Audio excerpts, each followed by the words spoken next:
أعوذ بالله من الشيطان الرجيم بسم الله الرحمن الرحيم الحمد لله رب العالمين والعاقبة لأهل التقوى واليقين ثم الصلاة والسلام على سيد الأنبياء والمرسلين حبيب إله العالمين العبد المؤيد الرسول المسدد المصطفى الأمجد المحمود الأحمد أبي القاسم مصطفى محمد صلى الله عليه وآله وسلم. Dear brothers and sisters, today I am going to explain the rules of Wudhu. Wudhu is one of the acts of ibadah. It is an act of worship if it is done with the intention of complying God's order or with the intention of obeying God's order. Every religious act should be done with such an intention. No act, no deed would be valid, no deed would be in order if it is done with an intention other than complying God's order. So we have to do and perform our religious acts, whether it's prayer, whether it's fasting, whether it's giving khums or zakat, or whether it's performing hajj or performing wudhu, with the intention of seeking nearness to God and complying God's order. Now, one of the obligatory actions and one of the deeds which we do, which we perform every day, is the act of wudhu. We need to perform wudhu because we offer prayers 5 times a day. And of course, wudhu is needed for a number of actions, for a number of deeds, like prayer. Every obligatory prayer except namaz mayyit, or the prayer which is performed on a dead body, requires wuzu. We must perform wuzu and we must be in the state of ritual purity in order to perform certain acts like prayers. Only the prayer which is offered on a dead body, which is called salat mayyit or namaz mayyit, does not need wudu. You can perform it without performing wudu, although if you perform wudu it would be better. It is recommended to perform wudu. If you have time, if you can perform it, then it's better to do it. In any case, if you want to perform tawaf of the house of God, tawaf of the Kaaba, you must be in the state of ritual purity. If you want to perform the prayer of tawaf, the prayer which you offer after performing or after completing the tawaf, the circumambulation, then you have to perform wudhu. And also, if you want to perform a forgotten sajda or a forgotten tashahhud, you must be in the state of wuzu. You cannot perform a forgotten sajda or a forgotten tashahhud without ritual purity, without wudu.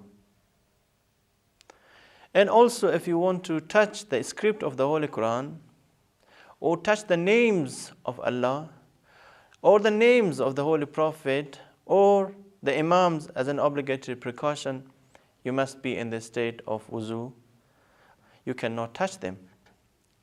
Similarly, if you have made a vow or nadhr, in Arabic we call it nadhr, then that you will do a certain act in the state of wuzu, or that you will touch the Quran, or for example do a certain religious act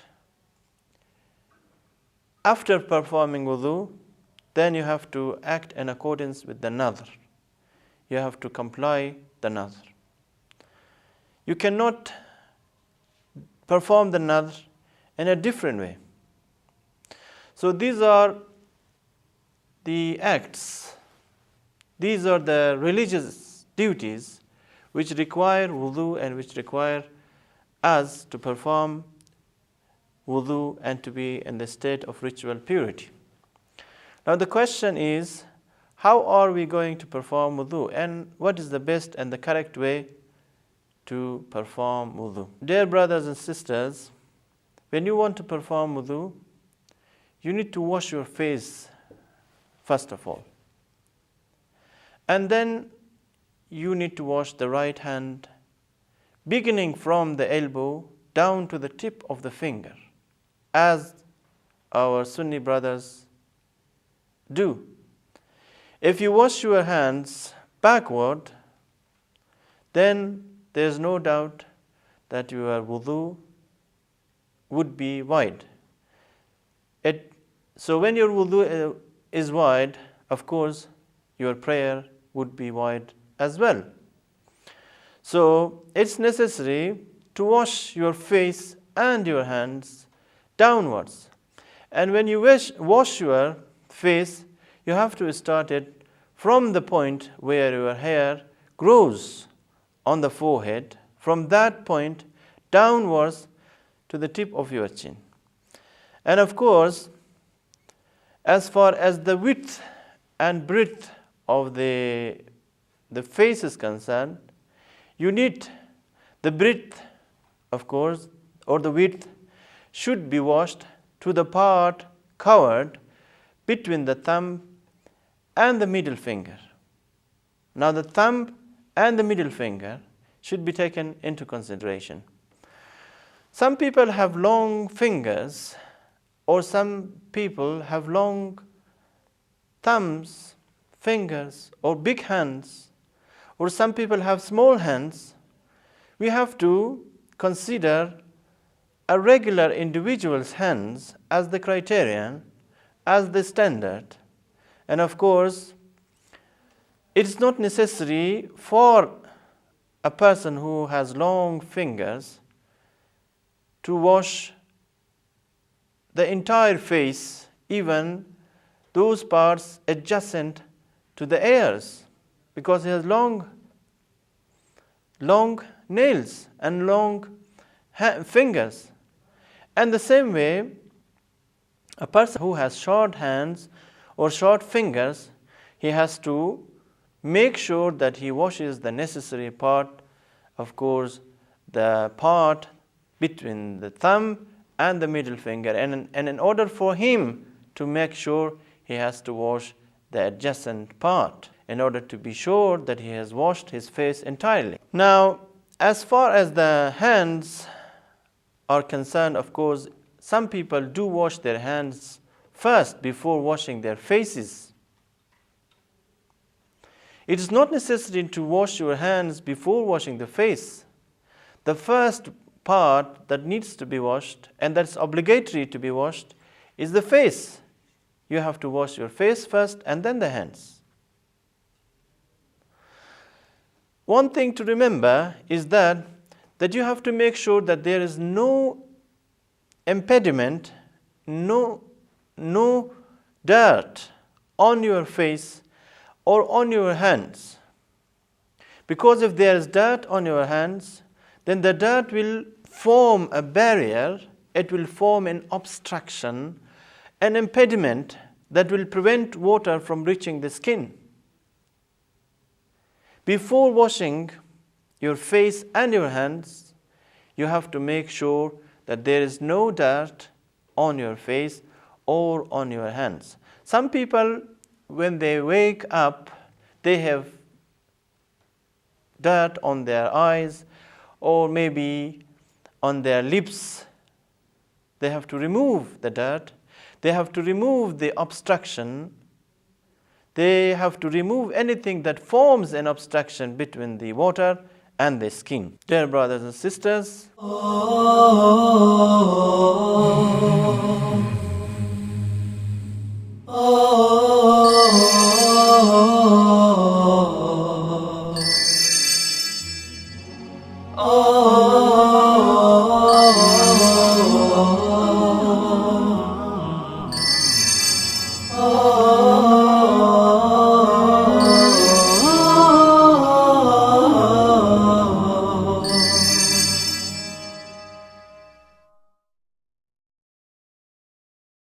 of course, many of you know that washing your face and your hands is obligatory once.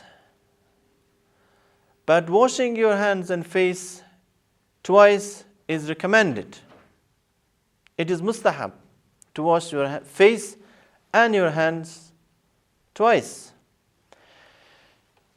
But washing the face and the hands thrice is forbidden. It is haram to wash it thrice and to wash the hands and the face 3 times. Now, pouring water for many times on your face and on your hands will be counted as one washing. For example, if you pour water on your face 10 times, that is considered as one washing. It depends on your niyat and your intention. You pour water on your face once, twice, thrice, 4 times, 5 times, and you can make the niyat that this is the first washing. That is considered to be the first washing according to Islamic Sharia. Okay, you pour water 3 times, 5 times, 6 times, and then you wash your face. You move your hands on your face. Of course, when you move your hands on your face and you wipe the water on your face, then that is definitely considered to be washing once. Again, you pour water on your face and you wipe your face to remove the water, then that is also considered the second washing. So, this has to be taken into consideration that pouring water many times is not considered washing many times. It is considered one time washing, and it depends on your niyat and on your intention. You pour many times water and you consider the whole pouring as one time washing. Now, when you have completed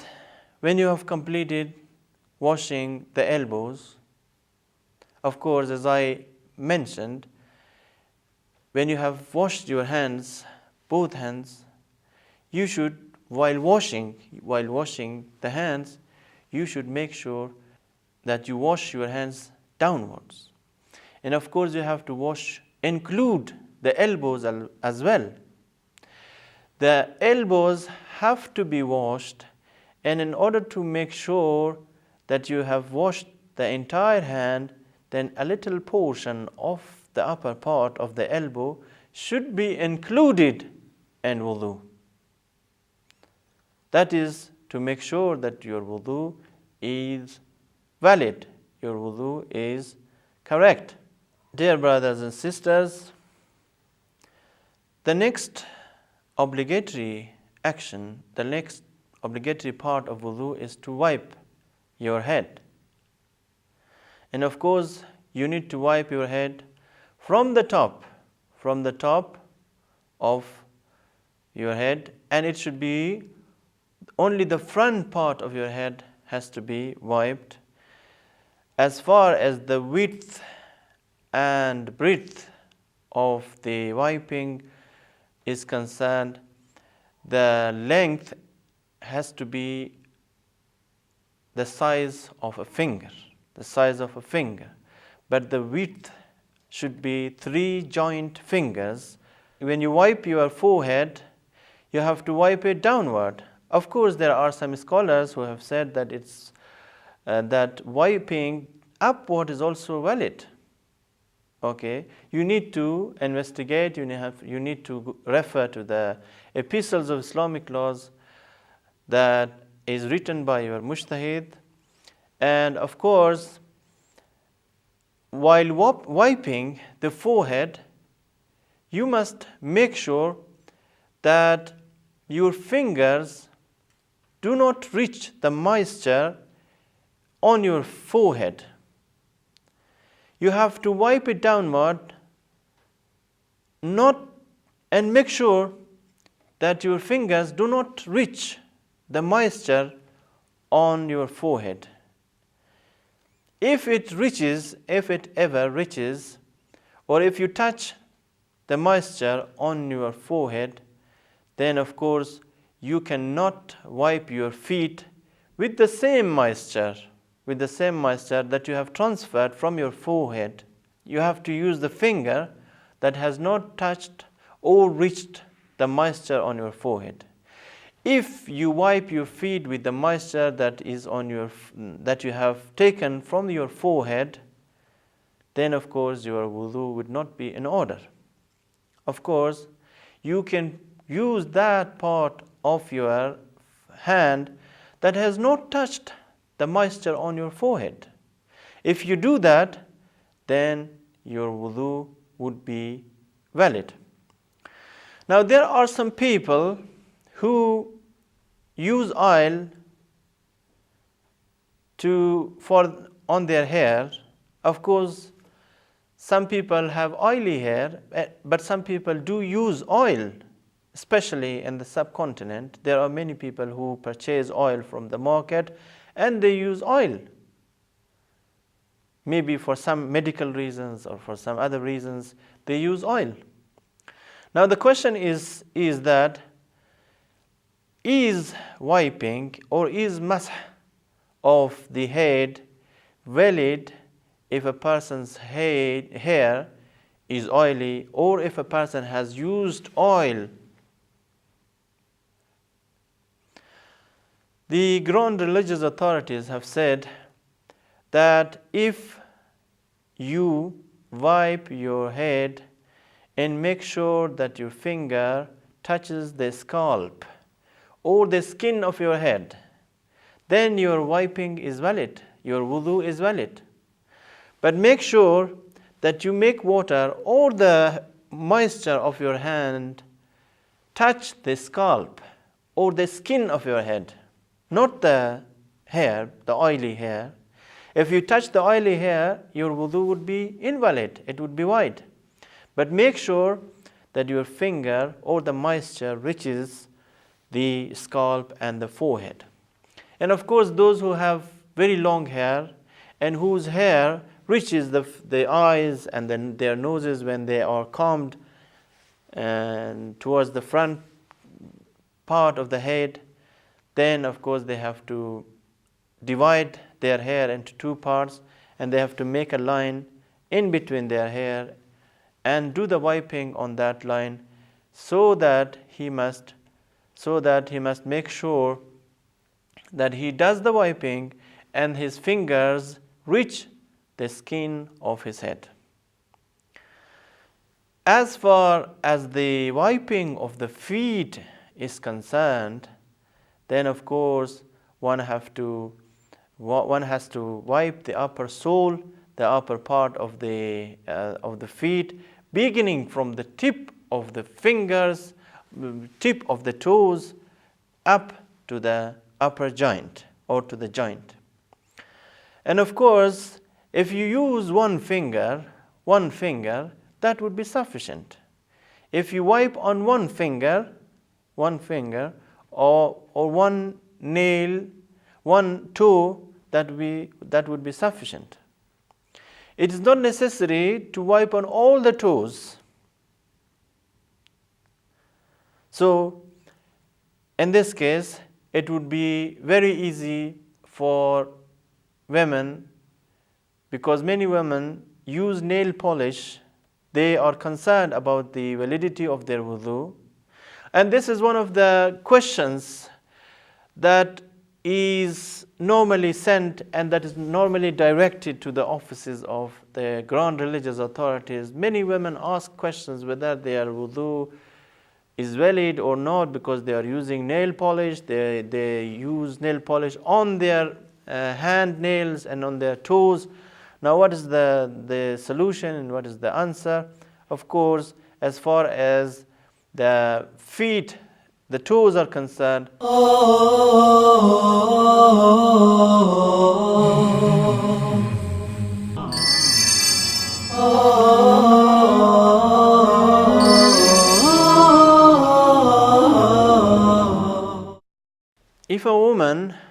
if a woman has used nail polish on her fingers, on her hand nails, then of course she must remove the polish. And there are people asking question about a new kind of nail polish which is called breathable nail polish. Breathable nail polish. This is a question, of course, recently many people have begun to ask question about the breathable nail polish, a new kind of nail polish that is imported from some countries and that can allow water to penetrate and to reach the skin. This kind of nail polish, again, there is no certainty, there is no surety that the water reaches the skin or that the water reaches the nail plates. If you are not sure, if you are not certain that the water reaches the nail plates, then you have to remove it. You cannot keep the polish on your hand nails while performing wudhu. And if you are telling that, okay, the nail polish is breathable, of course, how the question is, where does the nail polish rest? It must rest on your nail plates. If it is on your nail plates, how does the water move and flow under the breathable polish? And why doesn't the polish fall off? So it means that water does not reach some parts of your nail plates. It might reach some parts of the nails or the nail plates, but it does not reach the other parts. And the ulama, scholars and mujtahideen have said that if a small part of your face or of your hand, including the nails, remain dry, then of course your wudhu would be invalid. You cannot offer your prayers with that wudhu. So you have to remove the nail polish. If you are going to perform ghusl, of course, I have to tell it here, if you are going to perform ghusl, you have to remove the entire nail polish from your hand nails and from your toes, because ghusl means that you will wash all parts of your body and no part of your body is left dry. Of course, only the hair is not necessary to be washed.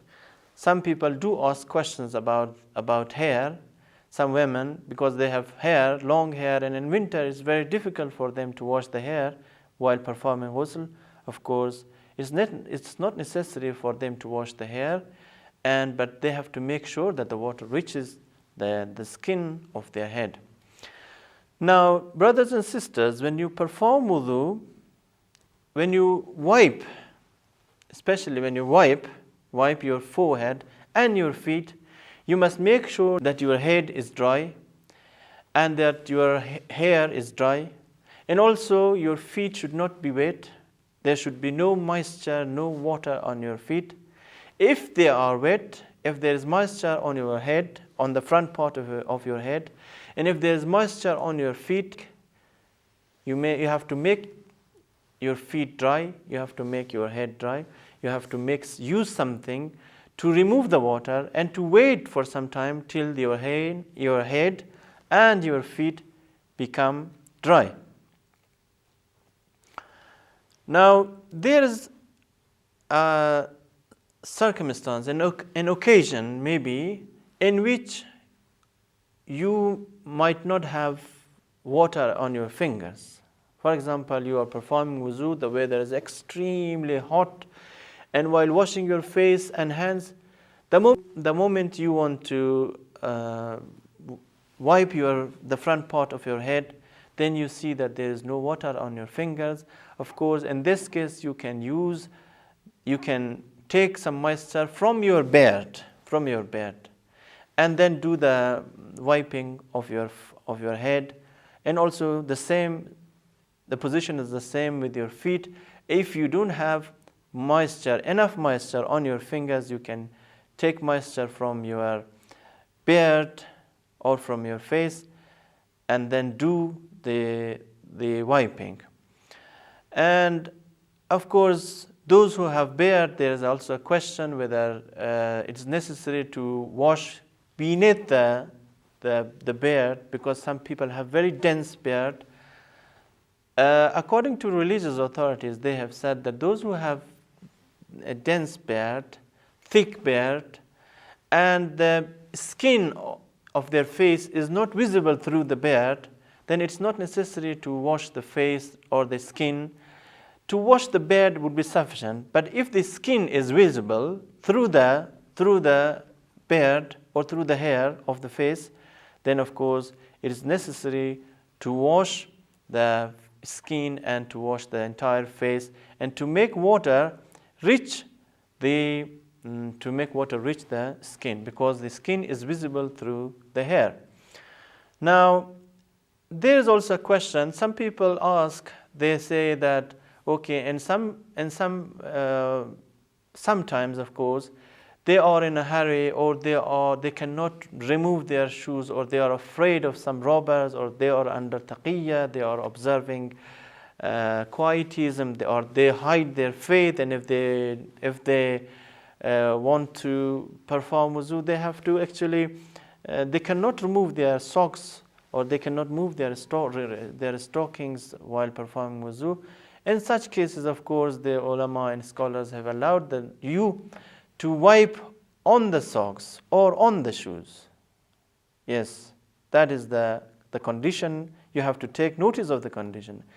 If you are in a great hurry, or if the weather is very cold and there is fear of life, or there is a robber, of course, then it's not necessary to remove your shoes or to remove your socks. You can wipe on the socks or on the shoes. Or if you are under taqiyya, of course, then you can wipe on your shoe and on your socks.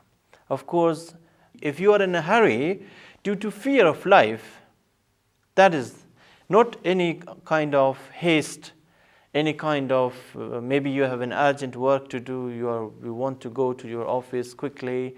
That is not a justified reason that you cannot under this pretext do the wiping on your socks. No. If you are in a hurry due to a robber, due to actually dacoits on the ways, or if you are afraid of your life, in this case, then you are allowed to wipe on the socks or on the shoes. Otherwise, you cannot do that. Of course, the remaining rules and conditions, and also the details, the other details regarding wudu will be discussed in the following session.